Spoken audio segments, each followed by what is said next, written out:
When designing enterprise data applications, many developers make the mistake of pre-calculating every metric, like counting an asset's total emissions, directly inside their backend data pipelines.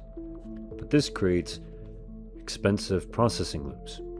Today we're going to look at app-level derived properties and show you how to calculate dynamic, real-time metrics with zero code.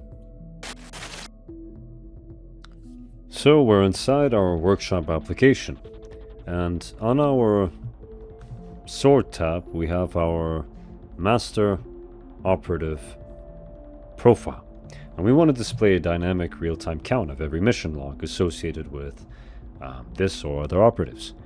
So now, if we were in a production enterprise environment with dedicated OSv2 storage, we would write this derived property directly in the Ontology Manager, but if you're building in a developer sandbox, the platform restricts backend derived properties on default ontologies. Rather than letting infrastructure block us, like the previous video, we can offload this dynamic calculation directly to the front-end application layer. So, to build this dynamic property with zero code, we're going to go to our left sidebar, and under the Capabilities panel, we're going to click on Derived Properties. We're going to click the Add button and select our parent object type operative.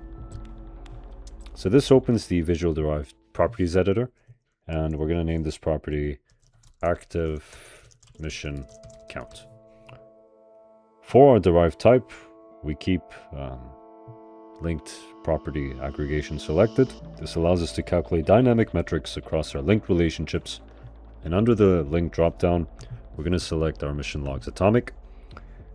And this is the exact child relationship we created in one of our previous episodes. And because this is a one-to-many link, we are prompted to select our aggregation type.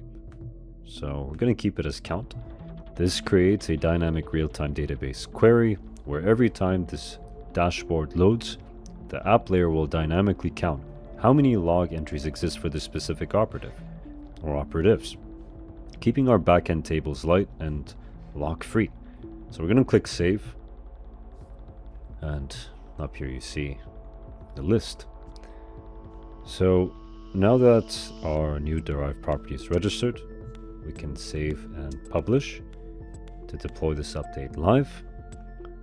And by addressing app-level derived properties, you can protect your system's performance, bypass backend development bottlenecks, and deliver real-time metrics with zero code. So we now have real-time geospatial tracks, state history logging, and dynamic app layer metrics. But I'm wondering, how do we expose this rich semantic data to the rest of our software stack? So the next episode, I'm hoping to look into the OSDK layer and show you how to expose our ontology as a type-safe, secure microservice.